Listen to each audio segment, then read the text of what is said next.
Prezados ministros,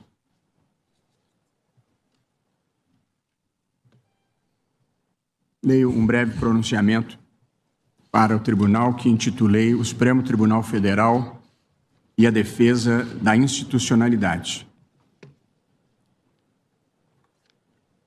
Um pouco de história política do Brasil. Em novembro de 1891, Deodoro da Fonseca, primeiro presidente da República, renunciou após uma tentativa fracassada de golpe de Estado. Foi substituído pelo vice-presidente Floriano Peixoto, que, violando a Constituição, deixou de convocar eleições e permaneceu ilegitimamente no poder até 1894. As tentativas de quebra de institucionalidade nos acompanham desde os primeiros passos da República Brasileira. Em 1892, diante de um habeas corpus impetrado perante o Supremo Tribunal Federal, em favor de generais que haviam se rebelado contra decisões suas, o mesmo Floriano Peixoto teria pronunciado uma frase que ficou célebre: se o Supremo Tribunal Federal conceder o habeas corpus, não sei quem amanhã dará habeas corpus aos ministros. Fecho aspas. O Supremo terminou por não conhecer do habeas corpus, considerando se tratar de questão essencialmente política.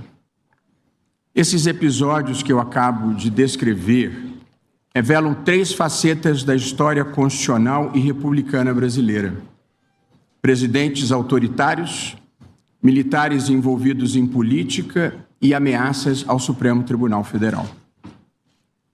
Do início da República até o final do regime militar, a história do Brasil foi a história de golpes, contragolpes, intervenções militares, rupturas ou tentativas de ruptura da legalidade constitucional. Não é difícil demonstrar o ponto. Fazendo um corte cronológico dos últimos 100 anos, tivemos tentativas de golpe do movimento tenentista em 1922 e 1924, contra Arthur Bernardes. A Revolução de 30, a Revolução Constitucionalista de São Paulo de 32, a Intentona Comunista de 1935, o golpe do Estado Novo de 1937, a destituição de Getúlio Vargas em 1945, o contragolpe preventivo do Marechal Lott em 1955 para assegurar a posse de Juscelino Kubitschek e duas rebeliões contra Juscelino Kubitschek, Jacareacanga em 1956 e Aragarças em 1959. A lista continua e inclui o veto dos ministros militares à posse do vice-presidente João Goulart quando da renúncia de Jânio Quadros em 1961. O golpe militar de 64. A prorrogação do mandato de Castelo Branco com o cancelamento das eleições de 1965. O ato institucional número 5 de 1968. O impedimento à posse do vice-presidente Pedro Aleixo em 1969. A outorga pelos ministros militares da emenda constitucional número 1, que na verdade foi uma verdadeira Constituição de 1969, com o Congresso fechado. Os anos de chumbo do governo Médici, com tortura, censura e exílio. E o fechamento do Congresso pelo presidente Geisel em 1977 para a outorga do pacote de abril, mudando as regras eleitorais. Do início da República até a Constituição de 1988, o sistema de justiça não conseguiu se opor de forma eficaz às ameaças autoritárias e às quebras da legalidade constitucional. Um pouco da história do Supremo Tribunal Federal. Não foram poucas as ameaças, o desrespeito e as violências contra o Supremo Tribunal Federal. A proclamação da República à Constituição de 1988. Ainda com Floriano Peixoto, por longo período, deixou ele de nomear ministros para o tribunal, levando à falta de quórum para julgamentos. E também, em desconsideração, o próprio Floriano Peixoto nomeou, em outro momento, para o tribunal um médico e um general, sem nenhuma formação jurídica. Em 1931, Getúlio Vargas reduziu o número de decreto, 6 deles, em retaliação aos que haviam condenado os insurrectos dos movimentos de 1922 e 24. Ainda sob Vargas, em 1937, a Constituição do Estado Novo previu que decisões do Supremo que declarassem a inconstitucionalidade de lei podiam ser submetidas ao Congresso e derrubadas. Em janeiro de 1969, o regime militar aposentou compulsoriamente, com base no Ato Institucional número 5 de 68, os ministros Evandro Lins e Silva, Victor Nunes Leal e Hermes Lima. E ainda em 1969, a junta militar, com o Congresso fechado mais uma vez, aumentou o número de ministros do Supremo de 11 para 16, para nomear juízes alinhados com o regime. Como se passam as coisas numa ditadura? Eu e muitos de nós aqui vivemos uma ditadura. Conhecemos pessoas que foram torturadas, conhecemos jornalistas que foram censurados e compositores que tiveram suas músicas proibidas. Conhecemos pessoas que foram para o exílio, professores que foram arbitrariamente afastados dos seus cargos. Muitos de nós ficamos sabendo de fontes seguras de pessoas que desapareceram, ou melhor, foram desaparecidas. Um desses episódios foi recentemente retratado com refinado toque de humanidade no filme Ainda Estou Aqui, de Walter Salles, com Fernanda Torres, Fernanda Montenegro e Selton Mello. Ficamos sabendo também de pessoas que foram assassinadas em quartéis e as autoridades simularam suicídio, como nos casos de Vladimir Herzog e de Manuel Fiel Filho. Muitos de nós conhecemos a jornalista que foi presa aos 18 anos, grávida e mantida por horas em um quarto escuro com uma cobra jiboia. É também de conhecimento público que alguns adversários políticos do regime militar tiveram seus corpos arremessados de helicópteros em alto mar.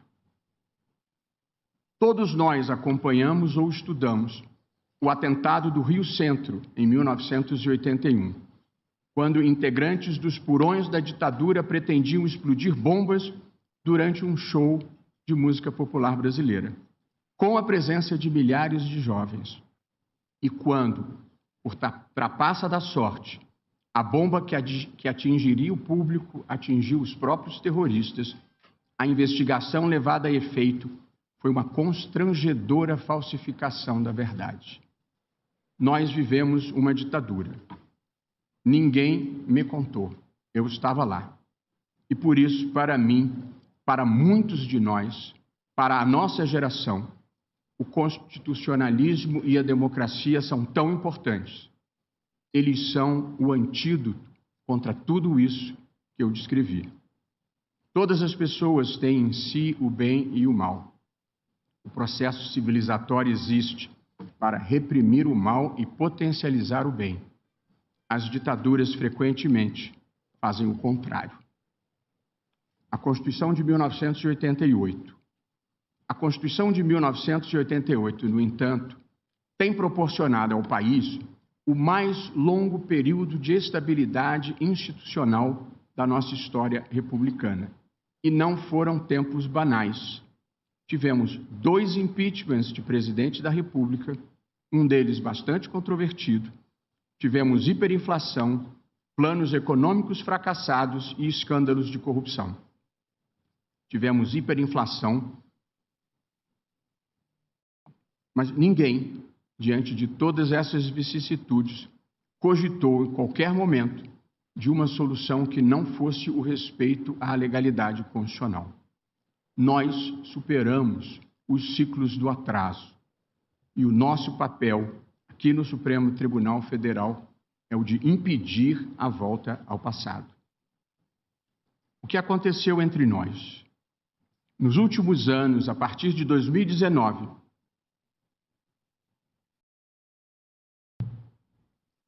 vivemos episódios que incluíram tentativa de atentado terrorista bomba no aeroporto de Brasília, tentativa de invasão da sede da Polícia Federal, tentativa de explosão de bomba no Supremo Tribunal Federal, acusações reiteradamente falsas de fraude eleitoral na eleição presidencial.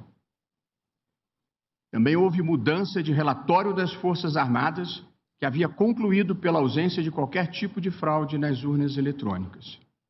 Houve ameaças à vida e à integridade física de ministros do Supremo Tribunal Federal, que se repetem até hoje, inclusive com pedido de impeachment. Acampamentos de milhares de pessoas em portas de quartéis pedindo a deposição do presidente eleito. Tudo culminando em 8 de janeiro de 2023, com a invasão e depredação da sede dos 3 poderes da República. E de acordo com a denúncia do Procurador-Geral da República, ainda por ser julgada, uma tentativa de golpe que incluía plano para assassinar o presidente da República, o vice-presidente e um ministro do Supremo Tribunal Federal. Foi necessário um tribunal independente e atuante para evitar o colapso das instituições, como ocorreu em vários países do mundo, do leste europeu à América Latina. Estão em curso, perante este tribunal, perante a primeira turma deste tribunal, ações penais que buscam apurar as responsabilidades por crimes diversos contra o Estado Democrático de Direito, previstos em lei, aprovada em setembro de 2021. A denúncia da Procuradoria-Geral da República foi aceita com base em indícios de crime. As ações penais têm sido conduzidas com observância do devido processo legal, com transparência em todas as fases do julgamento. Sessões públicas acompanhadas por advogados, pela imprensa e pela sociedade. Advogados experientes e qualificados ofereceram contraditório.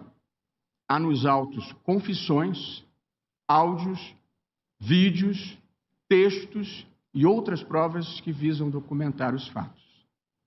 A marca do Judiciário brasileiro, do primeiro grau ao Supremo Tribunal Federal, é a independência e a imparcialidade.